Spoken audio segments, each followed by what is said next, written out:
गया था। तो किसी पॉइंट में डाउट है तो बोलो।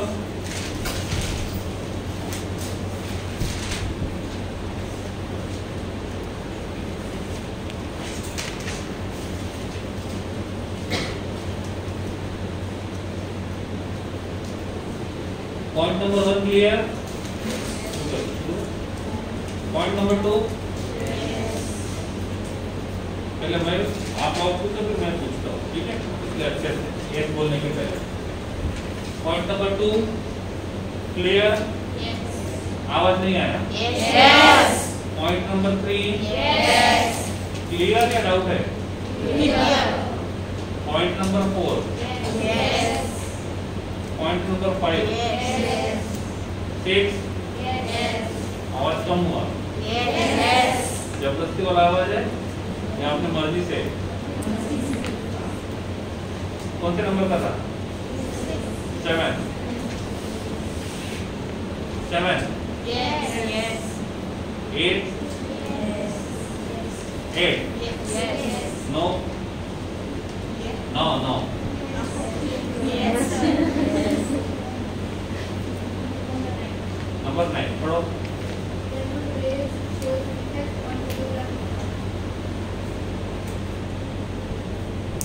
बोलो।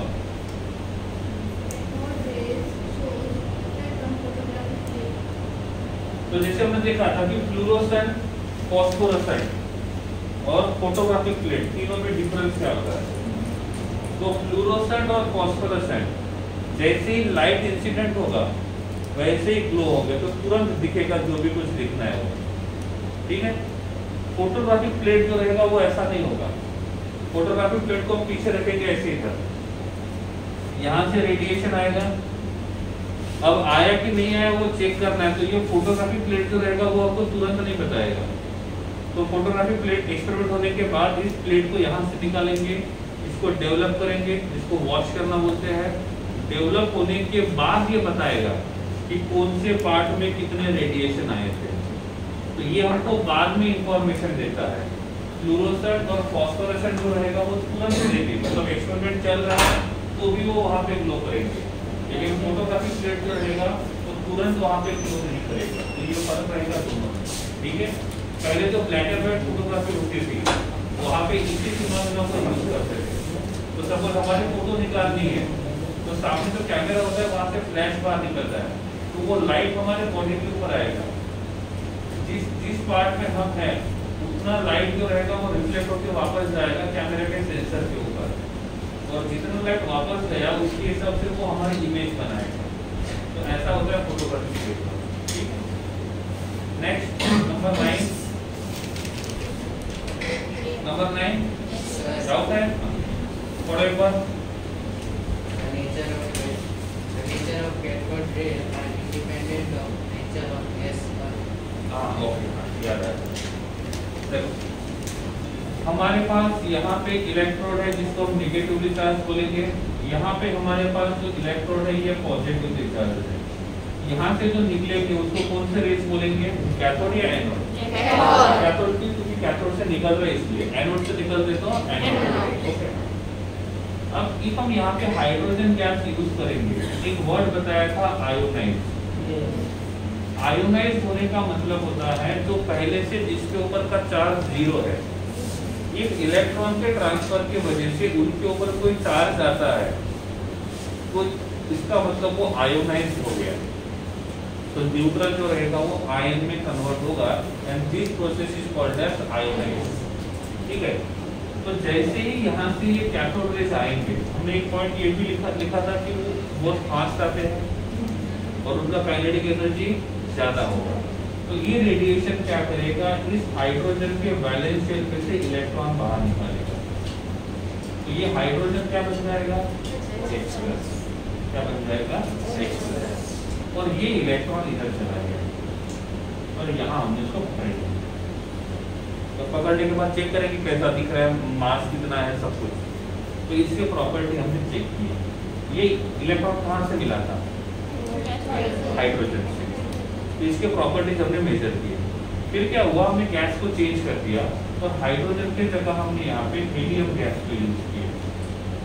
तो यहाँ का जो रेडिएशन है वो क्या करेगा, कैथोड रेज सीधा यहाँ स्ट्राइक होगा और वहां से किसको बाहर निकालेगा, इलेक्ट्रॉन। किसका इलेक्ट्रॉन, और यहाँ पे हमको क्या मिलेगा, हीलियम प्लस। और यहाँ पे हमको जो इलेक्ट्रॉन मिला वो किससे मिला, पहले किससे मिला था, तो पहले हमको जो इलेक्ट्रॉन मिला था उसके सभी प्रॉपर्टीज हमने मेजर किए। बाद में हमको इलेक्ट्रॉन मिला कहाँ से, और यहाँ से जो हमको इलेक्ट्रॉन मिला इसके प्रॉपर्टीज मेजर किए। एक साइड में हाइड्रोजन से मिला हुआ इलेक्ट्रॉन, एक साइड में हेलियम से मिला। और बाद में ये पता चला कि दोनों गैस से मिला हुआ जो इलेक्ट्रॉन है वो कैसा है, सेम है। इसका मतलब यहाँ पे जो निगेटिवली चार्ज पार्टिकल मिलेगा, इस नेगेटिवली चार्ज पार्टिकल के लिए आप यहाँ पे हाइड्रोजन गैस को यूज करो, नियॉन गैस को यूज करो, हेलियम को यूज करो, हाइड्रोजन गैस को यूज करो, क्लोरीन गैस को यूज करो। आप किसी भी गैस को यूज करोगे तो वहां से मिलने वाला जो इलेक्ट्रॉन रहेगा वो कैसा रहेगा, आइडेंटिकल रहेगा। और इसलिए उन्होंने बोला है कि यहाँ पे जो नेगेटिवली चार्ज पार्टिकल है उस नेगेटिवली चार्ज पार्टिकल के ऊपर इस गैस का कोई इफेक्ट है कि नहीं है। हमने हाइड्रोजन गैस यूज किया था तो भी हमको वही इलेक्ट्रॉन मिला था, हमने हेलियम को यूज किया तो भी हमको वही इलेक्ट्रॉन मिला है। तो यहाँ पे मिलने वाला इलेक्ट्रॉन जो है वो इस गैस के नेचर के ऊपर डिपेंड है कि नहीं है, और इसलिए लिखा हुआ है कि it is independent of nature of gas. और बोलिए नंबर 10, 11, 12, 13 मेरा ही है ना, लास्ट टर्म दे बातों में पूछना शुरू करता हूँ।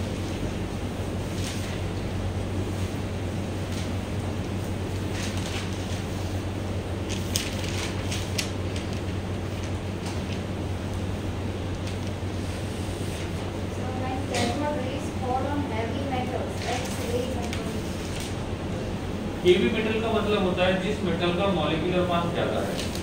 और जब भी ये जैसे यहाँ पे हुआ था कि उसने उसको क्या किया था, आयोनाइज किया था, वैसे ही जो हेवी मेटल्स होते हैं उसको भी वो क्या करेगा, आयोनाइज करेगा। और वहां से जो रेडिएशन बाहर निकलेगा उसको नाम देते हैं एक्स रे। जैसे यहाँ पे इनका मास कम है तो इसको सिंपल रेज बोलेंगे, और जब उनका मास ज्यादा रहेगा तो उसको हम लोग एक्स रेज बोलेंगे।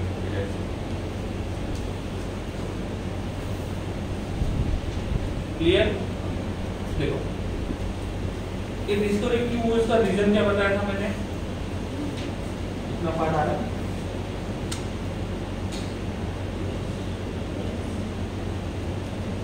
रीजन ये था कि पहले ये कहा गया था कि एटम जो है वो इलेक्ट्रिकली न्यूट्रल है।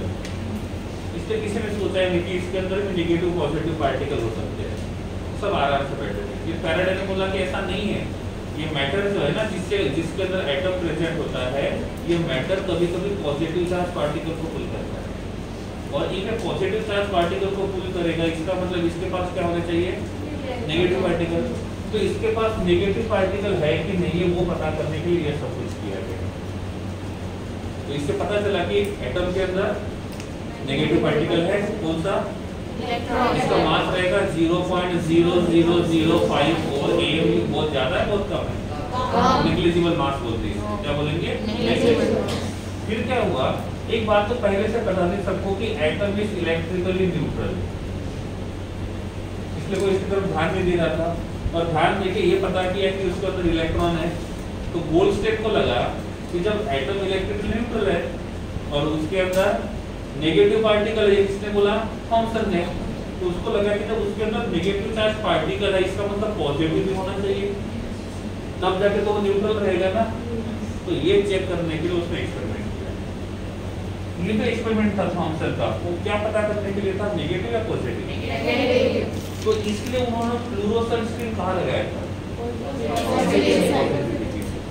इसको क्या करना था, गोल्डस्टेड को पॉजिटिव चार्ज के बारे में पता करना था। तो वो स्क्रीन को कहाँ लगाएगा, तो बना बनाया हुआ सेटअप उसने यूज किया, ठीक है। तो उसने यहाँ लगा दिया फ्लोरोसेंट स्क्रीन, क्या लगा दिया, फ्लोरोसेंट स्क्रीन। और ये किसका बना हुआ था, किसका बना था, सब कुछ ऐसे था, कोई चेंज नहीं था। एक चेंज और था, वहां पे कैथोड नहीं था, वहां पे था ऐसा लॉजिक कहाँ से सीखते हो आप? एनोड नहीं तो कैथोड है, कैथोड नहीं तो एनोड है।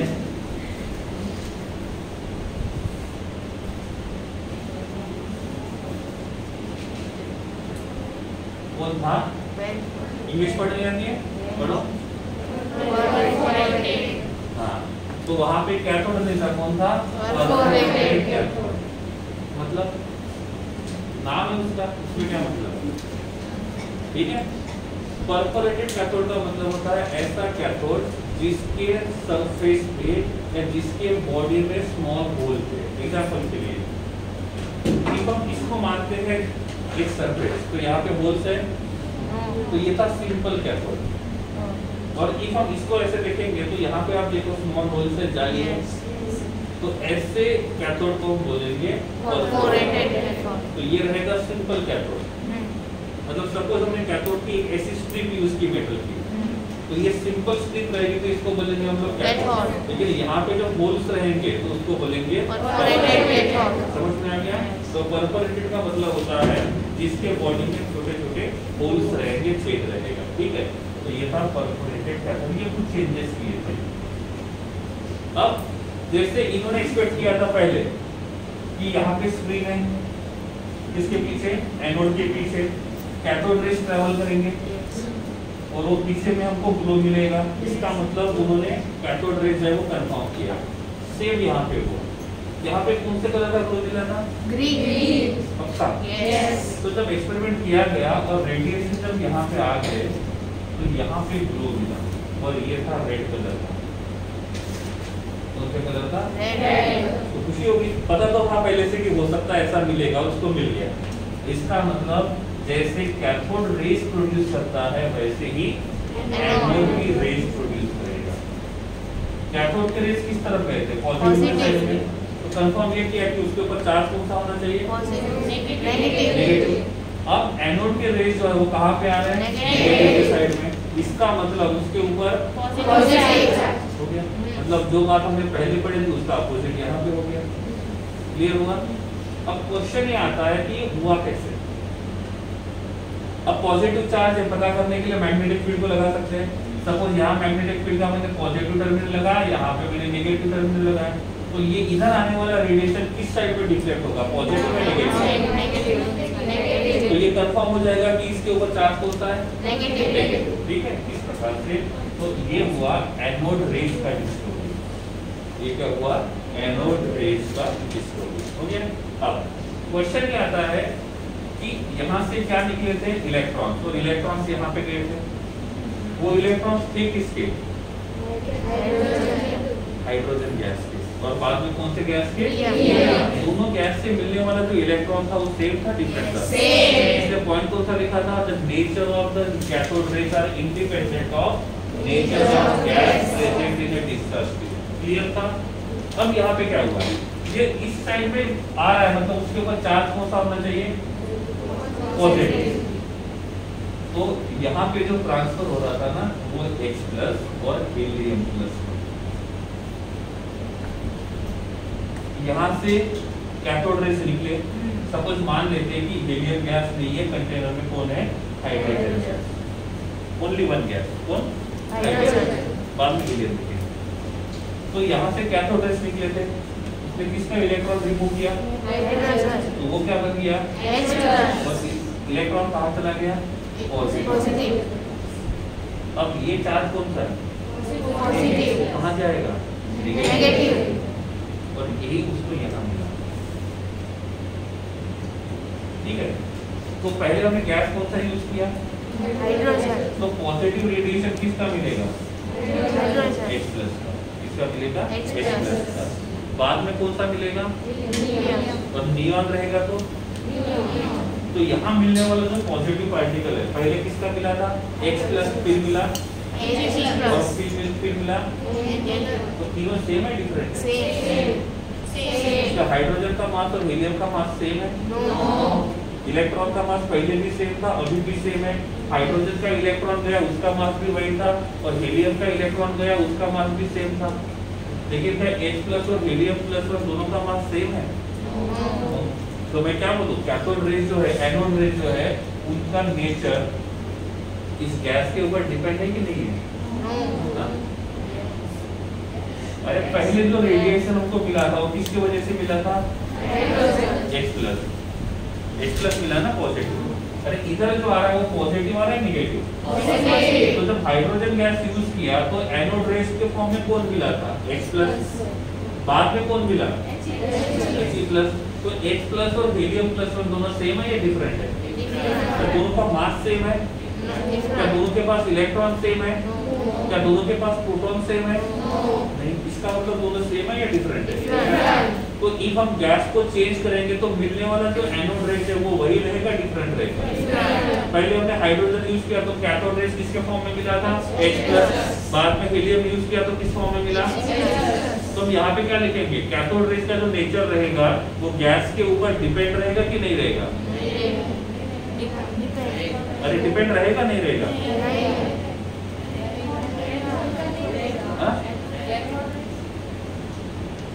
रहेगा नहीं रहेगा? एनोड का रहेगा। ओके, तो एनोड रेस का जो नेचर रहेगा वो किसके ऊपर डिपेंड रहेगा? गैस के ऊपर। कैथोड रेस का नहीं रहेगा। क्लियर हुआ? पक्का? तो लास्ट वाला पॉइंट चेंज हो जाएगा, ठीक है? इफ हम यहाँ पे मैग्नेटिक फील्ड को अप्लाई नहीं करेंगे तो रेडिएशन कहाँ ट्रैवल करेगा? और मैग्नेटिक फील्ड अप्लाई करेंगे तो डिविएट होगा नहीं होगा? अब जो प्रॉपर्टी कैथोड रेस शो करता था वही प्रॉपर्टी एनोड रेस में शो करेगा। फर्क जो रहेगा वो एक ही रहेगा, इसका चार्ज नेगेटिव था और इसका चार्ज पॉजिटिव, बाकी कोई फर्क नहीं रहेगा। समझ में आ गया? नेक्स्ट देखो, anode rays. Anode rays first one,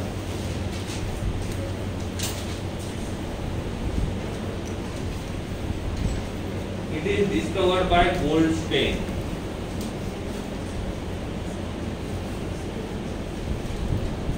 हाँ स्पेलिंग बता रहा हूँ।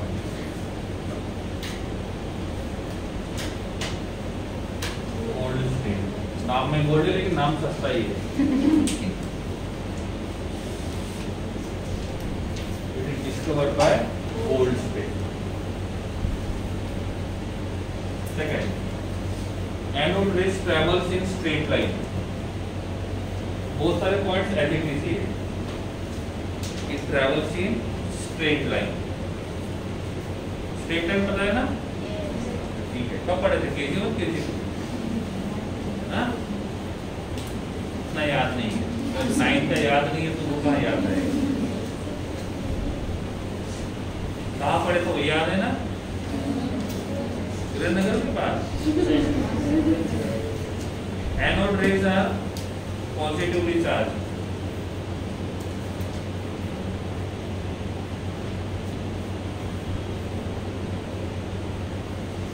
Anode rays show deflection in magnetic field.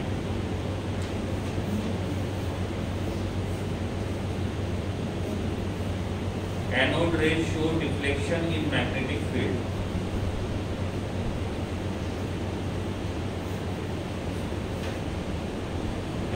Anode rays show effect on photographic plate.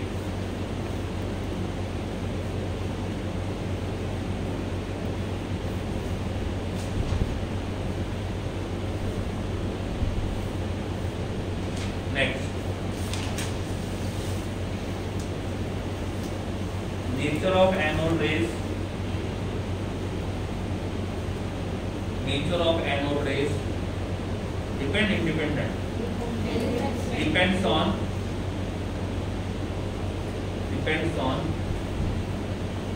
क्या आएगा? Nature of gas.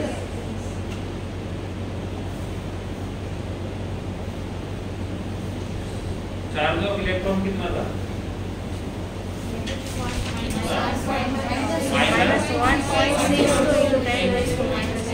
ये कितना रहेगा? सेम रहेगा, लेकिन वहां पे पहले कौन सा साइन था? माइनस। यहाँ पे क्या रहेगा? Plus. Mass of electron.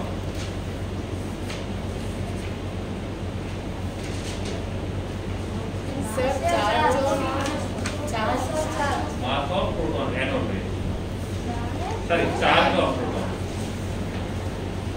Charge of proton.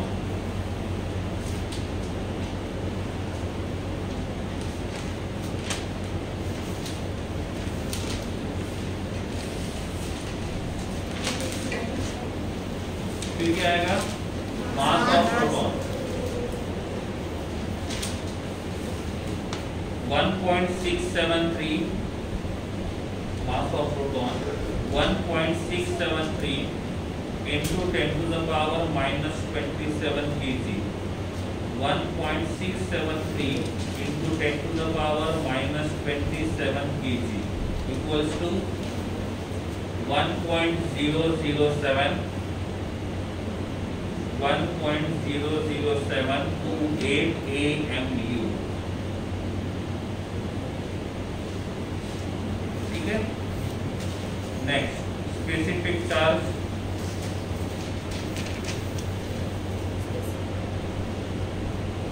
is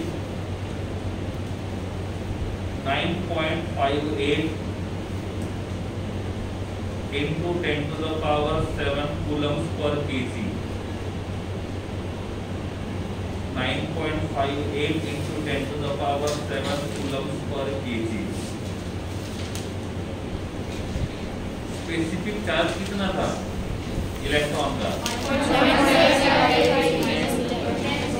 -11 और +11 है, +11। चलो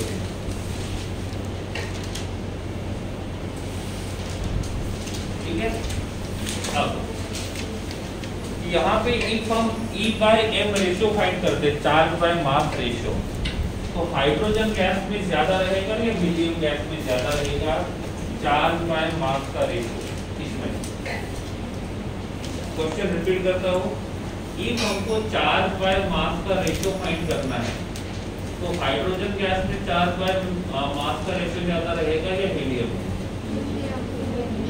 और क्यों? 30 सेकंड सोचने के लिए, तब तक किसी का आवाज नहीं है।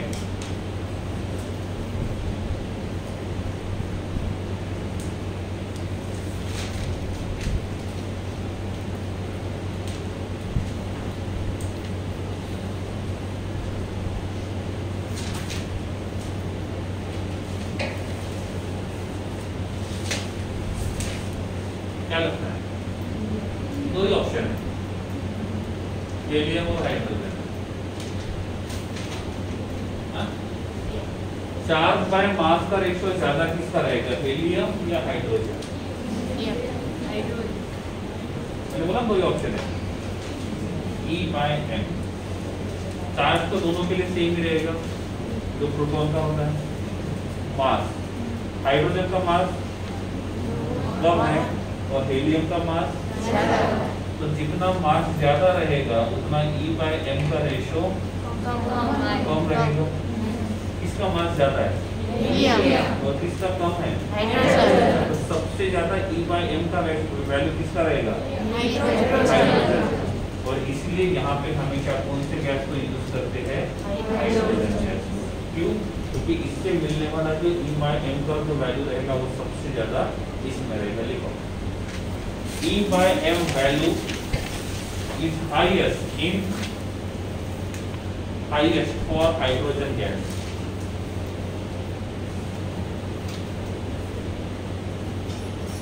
highest for hydrogen gas। अब हाइड्रोजन, प्रोटॉन 1, इलेक्ट्रॉन 1, न्यूट्रॉन 0। जितना आपको पहले पढ़े उसके हिसाब से ये सपोज हम इसका यहाँ लिखते हैं H+, तो प्रोटॉन कितने रहेंगे? 1, इलेक्ट्रॉन कितने रहेंगे? 0 और न्यूट्रॉन 0। तो H+ के पास ओनली क्या प्रेजेंट है? प्रोटॉन। और इसलिए बहुत सारे रिएक्शन में H+ के जगह हम लिखते हैं प्रोटॉन। क्या लिखते हैं? प्रोटॉन। सपोज कहीं पे लिखा हुआ है प्रोटोनेशन, क्या लिखा है? प्रोटोनेशन। इसका मतलब होता है एडिशन ऑफ H+। और कहीं पे लिखा हुआ है डीप्रोटोनेशन, तो क्या होगा? Removal of H+। ठीक है, तो इफ किसी ने पूछा प्रोटॉन का मतलब H+ एंड Q होता है, तो आंसर क्या आना चाहिए? बिकॉज H+ के पास इलेक्ट्रॉन भी नहीं है, न्यूट्रॉन भी नहीं है, बस एक। तो उस टाइम पे एक प्रोटॉन के प्रॉपर्टी और H+ के प्रॉपर्टी कैसे हो गए? और इसलिए H+ को क्या कहा जाता है? प्रोटॉन। और जब H+ को किसी रिएक्शन में ऐड करेंगे तो उसको बोलेंगे प्रोटोनेशन, और H+ को रिमूव करेंगे तो क्या बोलेंगे? नहीं समझा? लिखो फिर जल्दी।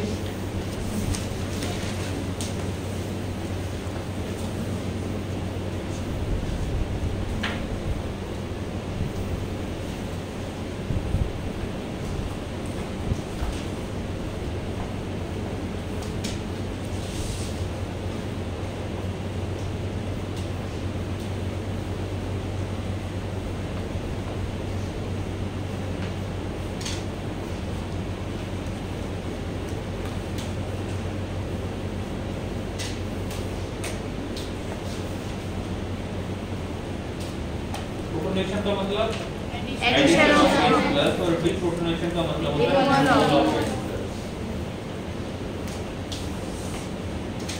Copy close, look here.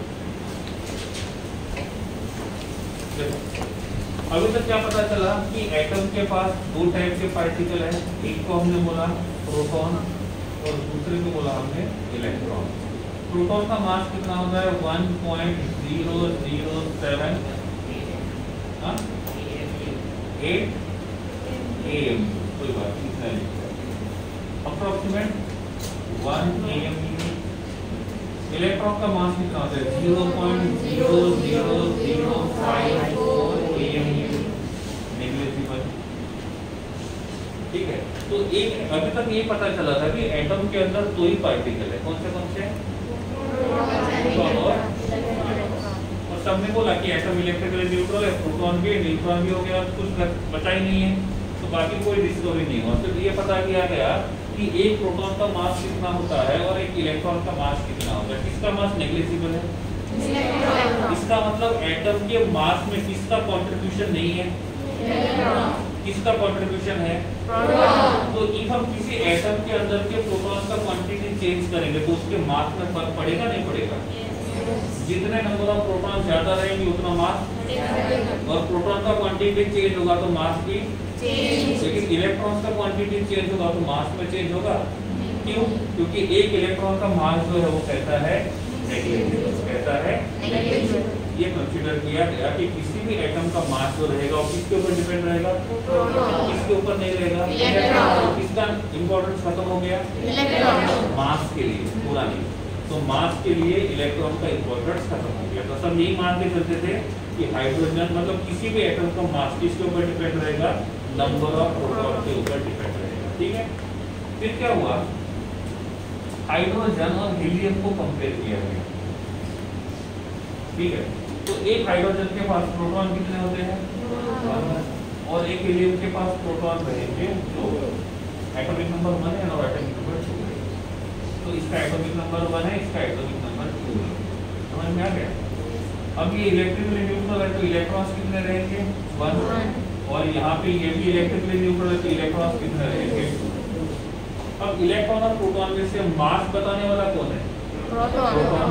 तो हम पूरा ध्यान यही पे लगाएंगे। ठीक है, तो यहाँ पे मैंने एक बैलेंस रखा हुआ है और इसको बैलेंस रखना है। ठीक है, तो एक साइड में हाइड्रोजन रखना है, दूसरे साइड में हीलियम रखना है। ठीक है, और दोनों का मास बैलेंस होना चाहिए। ठीक है, इस साइड में मैंने रखा हीलियम पर एक एटम, तो इसको बैलेंस करने के लिए यहाँ पे कितने हाइड्रोजन के एटम्स रखने होंगे? 2। आपको कैसे पता? रेशो पता चला। यहाँ पे कितने प्रोटॉन है? 2। एक प्रोटॉन का मास कितना होता है? 1 AMU। तो 2 प्रोटॉन का 2 AMU। तो यहाँ पे 2 AMU मास हो गया। kg को AMU में कन्वर्ट कर दिया। kg में लिखेंगे तो पावर में बहुत बड़ा हो जाएगा, इसलिए उसको हमने AMU में कन्वर्ट किया। तो मास कितना हो गया? 2। एक हीलियम का 2 AMU। एक हाइड्रोजन का मास कितना है? 1 AMU। अब 2 AMU यहाँ पे भी करना है, तो हाइड्रोजन कितने होने चाहिए? 2.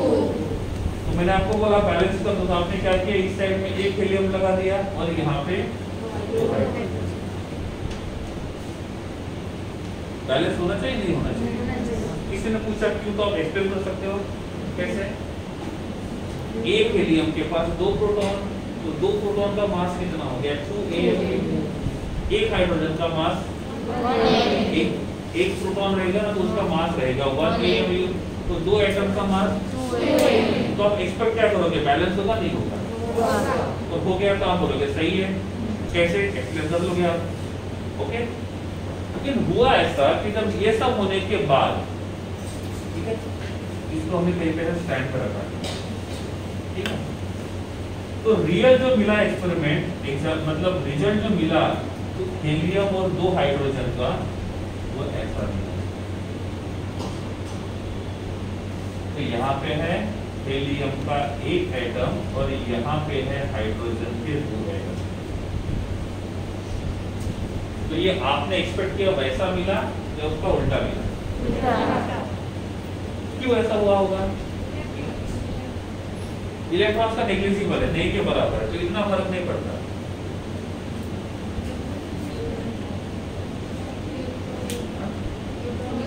अभी तक डिस्कवरी हुआ ही नहीं है, जितना पढ़ा आपने। दोनों के डिस्कवरी हुआ है ना। फिर बैलेंस करने के लिए क्या किया गया, इस साइड में हाइड्रोजन का क्वांटिटी बढ़ाना होगा कम करना होगा? बढ़ाना पड़ेगा। फिर आपने क्या किया, एक हाइड्रोजन और ऐड किया, देखा कुछ चेंज हुआ क्या? नहीं। फिर एक और हाइड्रोजन ऐड किया, चेंज हुआ क्या? हुआ। और अब बैलेंस ऐसा, यहाँ पे है एक हीलियम और यहाँ पे रहेंगे 1 2 3 4। अब रूल के हिसाब से क्या होना चाहिए, इसके पास प्रोटॉन कितने हैं? प्रोटॉन 2। इसका मास कितना होना चाहिए था? 2 AMU। इसके पास प्रोटॉन कितने रहेंगे? 4। तो मास कितना रहेगा? 4 AMU। ये थोड़ा समझने के लिए डिफिकल्ट हो रहा है। बैलेंस तो हो गया, लेकिन जितना नॉलेज हमारे पास है उसके हिसाब से वैल्यू मैच नहीं हो रही। इनका टोटल मास कितना हो गया? 4 और इनका 2। इससे एक बात तो क्लियर है कि मास जो रहेगा किसी भी एटम का, वो ओनली किसके ऊपर डिपेंड नहीं है? तो इलेक्ट्रॉन के ऊपर तो है ही नहीं। क्यों? उसके रीजन हमने देख लिया, वैल्यू बहुत कम है, तो उसको छोड़ ही दो। इफ हम ये मान के चलते थे कि किसी भी एटम का मास जो रहेगा वो किसके ऊपर डिपेंड रहेगा, और इफ ऐसा है तो बैलेंस तो पहले ही हो जाना चाहिए था ना, लेकिन ऐसा नहीं हुआ। और जब बैलेंस हुआ और इसके हिसाब से देखेंगे तो मास तो डिफरेंट है, तो कैलकुलेट किया तो मास कितना हुआ और ये कितना हुआ? बैलेंस होना नहीं चाहिए, लेकिन बैलेंस तो हो गया। इसका मतलब एटम का मास ओनली किसके ऊपर डिपेंड नहीं होना चाहिए। तो फिर ये पता करने की कोशिश की गई कि ऐसा कौन सा पार्टिकल है जो और एटम के अंदर प्रेजेंट है जिसके बारे में डिस्कवरी नहीं हुई। तो उनको ये पता चला कि एटम के अंदर एक और पार्टिकल है, कौन? न्यूट्रॉन। और इसके बाद एक नए पार्टिकल का जन्म हुआ जिसको बोलेंगे न्यूट्रॉन। इसके लिए वक्त बहुत ज्यादा लगा। क्यों? अरे दिखने वाले भूत और बिना दिखने वाले भूत पहले कौन पता करेगी? तो हुआ ऐसा कि न्यूट्रॉन और इलेक्ट्रॉन और प्रोटॉन चार्ज पार्टिकल थे, और चार्ज पार्टिकल को पता करना बहुत इजी है। पहले नेगेटिव को लेके जाओ, आया नहीं आया मतलब पॉजिटिव देखिए, फिर पॉजिटिव को लेके जाओ, आया हाँ इसका मतलब नेगेटिव है। लेकिन जब दोनों करके हो गया एक्सपेरिमेंट और फिर भी कुछ नहीं मिला, तो यही मान के चलते थे कि ऐसा कुछ नहीं होना चाहिए। फिर बाद में पता चला कि हर एटम के पास न्यूट्रॉन्स होते हैं, और न्यूट्रॉन्स का साइन कोई नहीं है, और साइन होता तो वो कैथोड या कोई एनोड रेज में मिल जाता, लेकिन इसका मास है, और इसका मास जो रहेगा वो प्रोटॉन के मास के इतना है, नियर अबाउट। तो इसका मास कितना है? 1 और इसका मास भी कितना रहेगा? 1। तो अब किसी भी एटम का मास में कंट्रीब्यूशन करने वाले एक पार्टिकल नहीं है, 2 पार्टिकल है। कौन से? प्रोटॉन पता करने की कोशिश किया गया कि इनके पास कितने न्यूट्रॉन्स रहेंगे, और न्यूट्रॉन्स पता करना है तो Z इक्वल्स टू आता है P और A इक्वल्स टू आता है P प्लस N। फिर वहां से डिस्कवरी हुआ एटॉमिक मास नंबर का। अभी तक एटॉमिक नंबर ही चल रहा था, तो इसका एटॉमिक मास नंबर कितना है 1 और इसका एटॉमिक मास नंबर है 4। यहाँ से पता करेंगे न्यूट्रॉन। तो एक हाइड्रोजन के पास न्यूट्रॉन कितने रहेंगे? 0। A का वैल्यू कितना है 1, P का वैल्यू कितना है 1, तो न्यूट्रॉन कितने रहेंगे? तो यहाँ पे न्यूट्रॉन कितने हैं? 0। तो एक हाइड्रोजन के पास न्यूट्रॉन कितने? तो 4 के पास 0। तो प्रोटॉन कितने हो गए? 4। न्यूट्रॉन कितने हो गए? टोटल कितना हो गया? इसका मतलब वो कितना हो गया? 4 हो गया।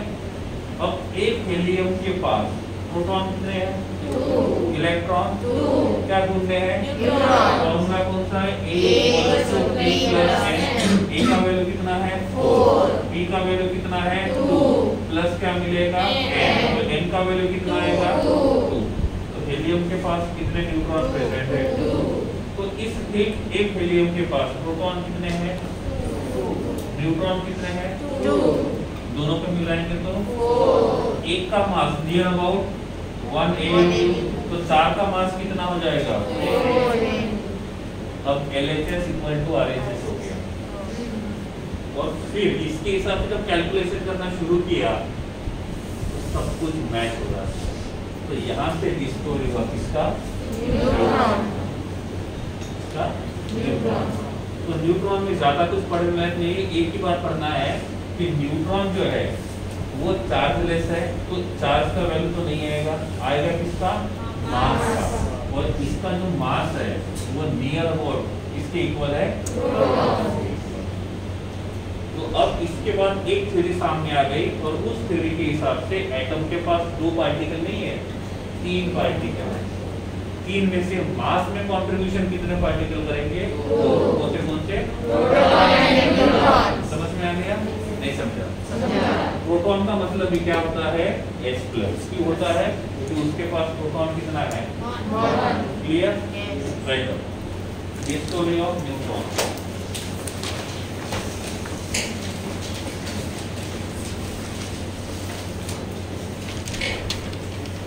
It is discovered by Chadwick। लिख देगा पहले में टेंशन मत लो।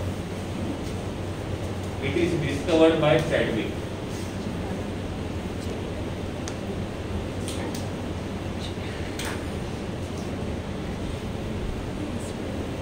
चैडविक CHA, इतनी अच्छी हैंडराइटिंग है फिर भी समझ में नहीं आती। CHA DWICK Chadwick.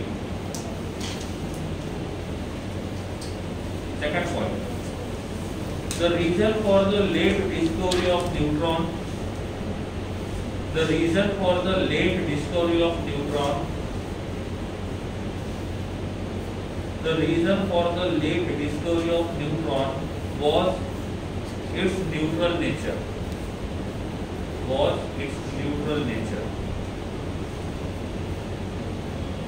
Next, mass of neutron.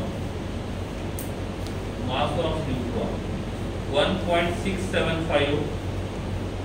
Mass of neutron 1.675 into 10 to the power minus 27 kg. 1.675 into 10 to the power minus 27 kg equals to 1.00866 AMU। Proton का मास कितना था?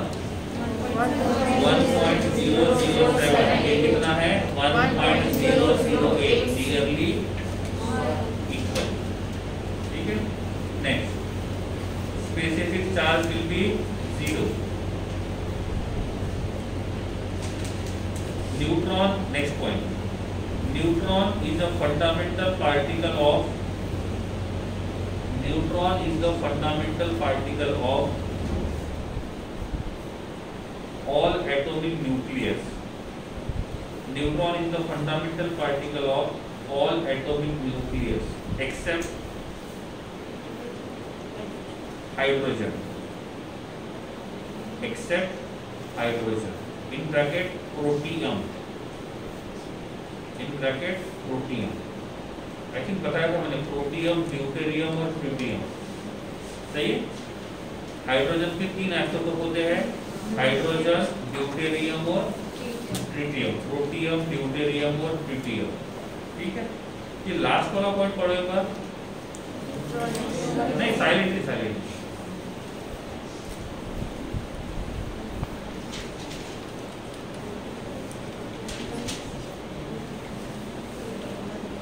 समझा कुछ? मुझे नहीं समझा, एक बार पढ़ो फिर समझा के देना मुझे।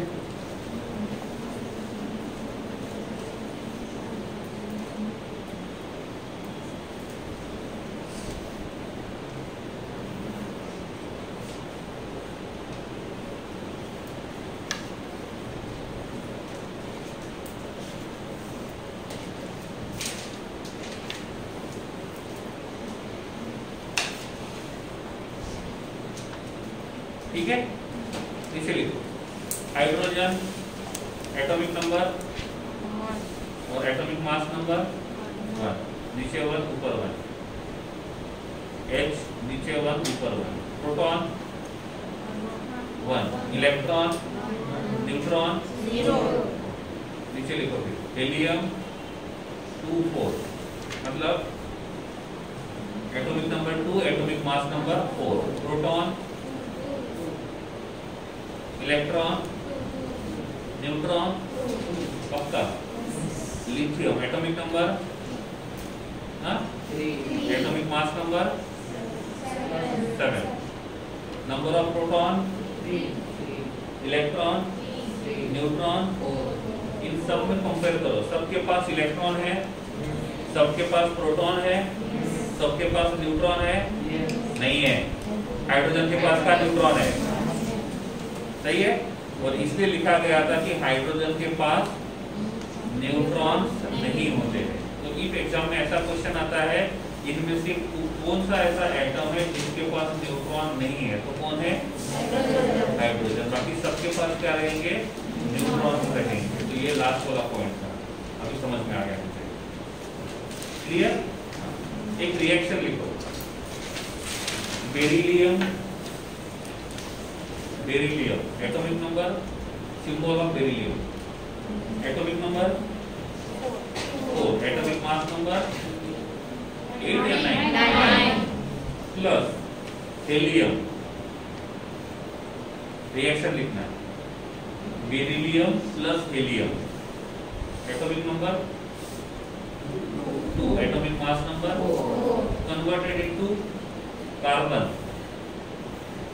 converted into carbon, atomic number 6, atomic mass number 12, plus neutron, neutron का symbol small n। Left side में कितने एटॉमिक नंबर है? काउंट करो। एटॉमिक नंबर 6, राइट साइड में कितने हैं? 6, मतलब न्यूट्रॉन का एटॉमिक नंबर कितना होगा? 0। देखो न्यूट्रॉन के पैर के नीचे 0। Atomic mass number left side में कितना है? 30। राइट साइड में कितना है? 12, तो बच्चा कितना? 1, तो क्या आएगा? 1, तो रिएक्शन ऐसे बनेगा, बेरिलियम 4 और 9 प्लस हेलियम 2 और 4 इक्वल्स टू कार्बन 6 और 12 प्लस न्यूट्रॉन 0 और 1, 0 और 1। ठीक है, तो न्यूट्रॉन का सिंबल ऐसे रहेगा। Second, boron 511 plus helium 2 4 give nitrogen 7 14 plus क्या बचेगा? Neutron, atomic number 0 atomic mass number देखो बैलेंस हो जाएगा atomic number atomic mass number हो रहा है नहीं हो रहा है ओके ठीक है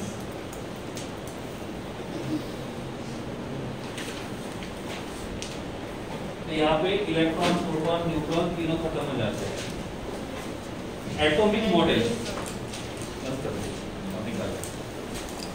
कॉपी क्लोज कर दो